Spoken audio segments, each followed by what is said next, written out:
प्रातः के समय पर सुबह की करी हुई प्रार्थना और शाम की करी हुई आराधना कभी खाली नहीं जाती। शाम के समय पर अपने घर में भगवान को एक घी का दीप अवश्य लगाना चाहिए, अवश्य।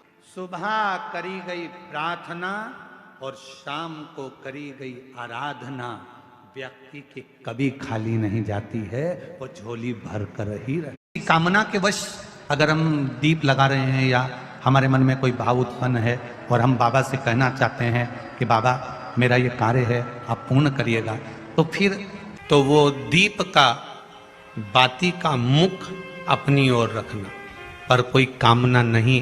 हम भगवान को केवल इसलिए रिझा रहे हैं कि मेरा भोलेनाथ मेरा भंडार भरे और मेरे घर में सुख समृद्धि दे, तो दीप की बाती का मुख भगवान की ओर होना चाहिए। दिन तुम्हारे शिवालय में एक लोटा जल लेकर आएगा, उसका लोटा शिवालय से कभी खाली नहीं जाएगा।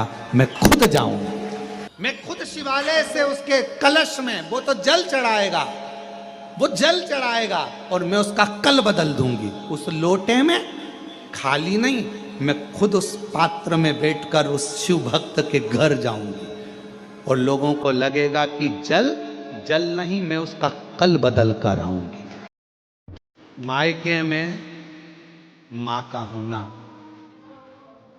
बहुत जरूरी, इसका होना जम के बोलो जरा, मायके में किसका होना जरूरी है? मायके में सब हैं और मां नहीं है तो वो मायका सुना, वो मायका सुना। मायके में सब हैं और मां नहीं है तो मायका सुना। मायके में मां का होना जरूरी है और अपने घर के मंदिर में महादेव का होना जरूरी है, वरना मंदिर भी सुना, वरना मंदिर भी सुना।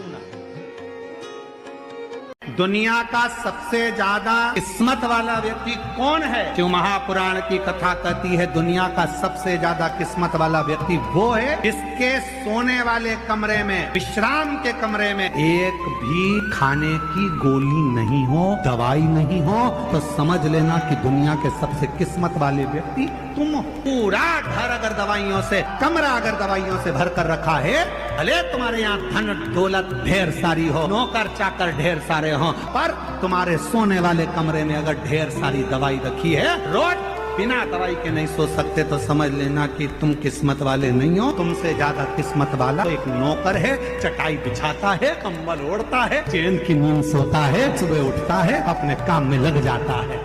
दिन तुम्हारे शिवालय में एक लोटा जल लेकर आएगा, उसका लोटा शिवालय से कभी खाली नहीं जाएगा। मैं खुद जाऊंगा, मैं खुद शिवालय से उसके कलश में वो तो जल चढ़ाएगा, वो जल चढ़ाएगा और मैं उसका कल बदल दूंगी। उस लोटे में खाली नहीं, मैं खुद उस पात्र में बैठकर उस शिव भक्त के घर जाऊंगी और लोगों को लगेगा कि जल जल नहीं, मैं उसका कल बदल कर आऊंगी।